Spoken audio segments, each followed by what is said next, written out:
فضائل تو ہم بیان نہیں کر سکتے، چاہے وہ ظاہری کیوں نہ ہو۔ وہ نوری خلقت کو تو ہم ویسے بھی قاصر ہیں بیان کرنے سے، لیکن بہرحال جتنا انسان ادراک رکھے اسے معرفت حاصل کرنی چاہیے، اور معرفت حاصل کریں گے تو قریب آئیں گے، اور قرب ہی نجات دے گا۔ دوری جو ہے وہ اسی لیے ہے کہ لوگ معرفت نہیں رکھتے، اور جب معرفت نہیں ہوگی تو عمل نہیں ہوگا، ظاہر ہے۔ لیکن اگر کوئی نام سے جانتا ہو لیکن اطاعت نہ کرتا ہو تو ساری مشکل مدینہ میں یہی تھی، جانتے تھے اطاعت نہیں کرتے تھے۔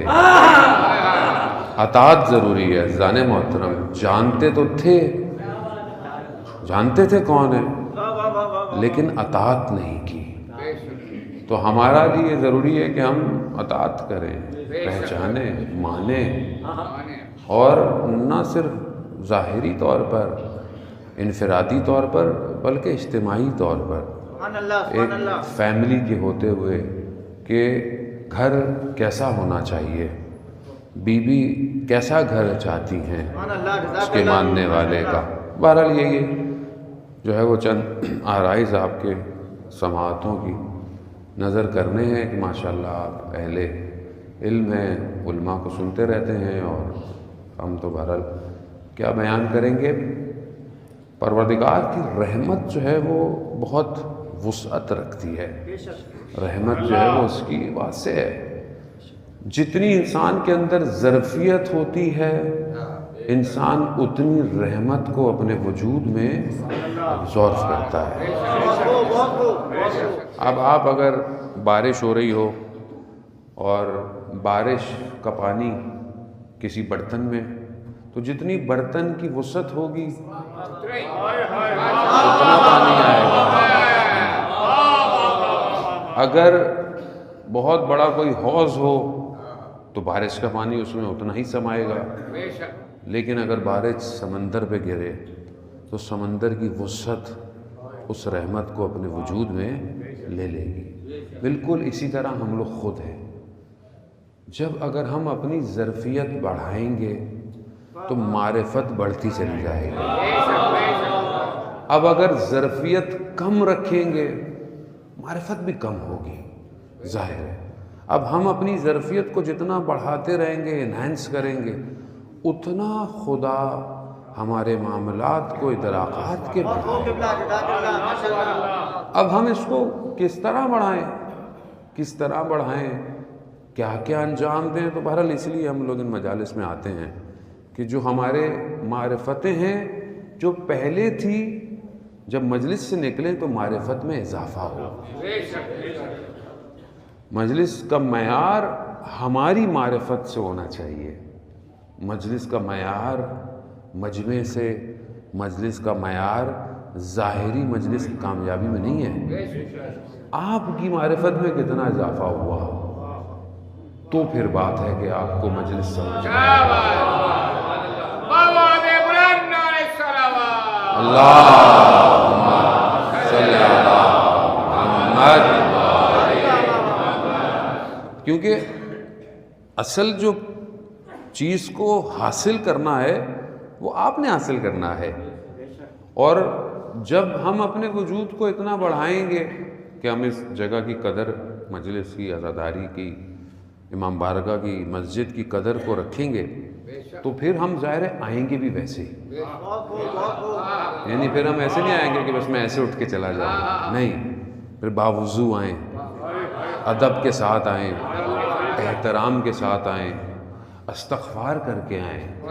کیوں؟ کیونکہ در در سیدہ کا ہے، عام در نہیں ہے۔ آپ جائیں کھٹکھٹائیں، یہاں قرآن کہہ رہا ہے بغیر اجازت کے ان گھروں میں داخل نہیں ہو سکتے، بغیر اجازت کے ان گھروں میں آپ داخل نہیں ہو سکتے، اجازت لو۔ خوب ہم اذن دخول پڑھتے ہیں حرم میں جانے کے لیے، وہ امام اجازت دیں گے تو جائیں گے۔ تو یہ بھی بہرحال مجالس ہیں، یہاں پر بہرحال ارواح آتی ہیں، خود بیوی قبول کرتی ہیں. انسان کو اپنے آپ کو پاک صاف کرنا بڑا ضروری ہے. نفس صاف ہوگا تو معاملہ آگے بڑھے گا، ورنہ ہم بھی پھنسے ہوئے ہیں کہیں نہ کہیں، ہم بھی کہیں نہ کہیں پھنسے ہوئے ہیں. آئیں دیکھیں کہ مدینہ کا یہ گھر کیسا گھر ہے کہ جو کچی دیواروں کا گھر ہے، اور قرآن جو ہے وہ کہتا ہے کہ فی بیوتن، ایسے گھر ہیں کہ جس میں اللہ کی اجازت سے، اللہ کے اذن سے خدا کا ذکر جو ہے وہ بلندی پاتا ہے. تو رسول خدا سے مسجد نبوی میں پوچھا کہ یا رسول اللہ یہ کن گھروں کی بات ہے؟ کہا یہ انبیاء کے گھر ہیں. تو خلیفہ اول بیٹھے ہوئے تھے، انہوں نے بیوی کے گھر کی طرف اشارہ کیا، کیونکہ یہ ایک ہی دروازہ تھا نا جو مسجد میں کھلتا تھا، یہ ایک ہی دروازہ تھا. تو پوچھا کہ کیا یہ گھر بھی اس میں شامل ہے؟ تو رسول خدا فرماتے ہیں یہ گھر ان سب گھروں میں افضل ہے. تو اب یہ جو گھر تھا، یہ گھر کس چیز سے بنا ہوا تھا؟ اس گھر میں سنگ مرمر تھے، اس گھر کی چھتیں بلند تھیں. کیا تھا؟ اس کے کمرے بہت تھے، اس میں وسعتیں تھیں؟ نہیں.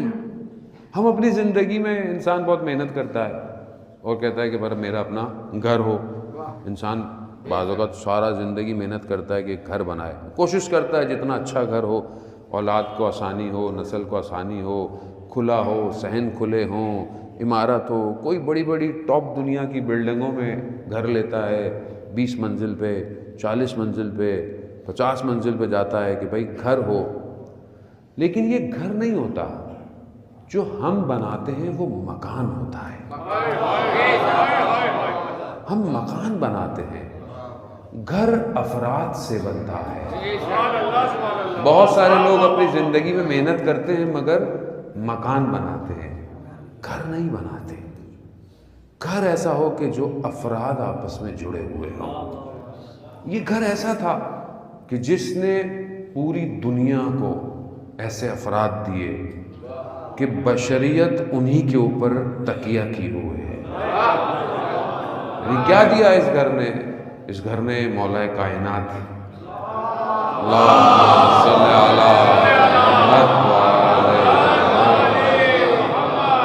اس گھر نے امام حسن امام حسین علیہ السلام دیے، اللہم صلی علی محمد. اس گھر نے جو ہے وہ زینب و ام کلثوم دیے. یہ گھر ہے. اب ان کے لیے بتانے کی ضرورت نہیں ہے کہ یہ کون لوگ تھے اور انہوں نے کس طرح اللہ کے دین کو بچایا. تو ہم دیکھیں کہ کیا ہمارا بھی گھر ہے یا نہیں ہے. ہمارے گھر کے افراد کا رابطہ، ہمارے گھر میں بھی وہی کچھ ہوتا ہے جو ان کے گھروں میں ہوتا تھا. تبھی تو ہم کہیں گے کہ ہم ان کے ماننے والے ہیں. تو ہم کیسے کہیں کہ ہم ان کے ماننے والے ہیں؟ تو ہمارا گھر لگے تو صحیح کہیں نہ کہیں سے.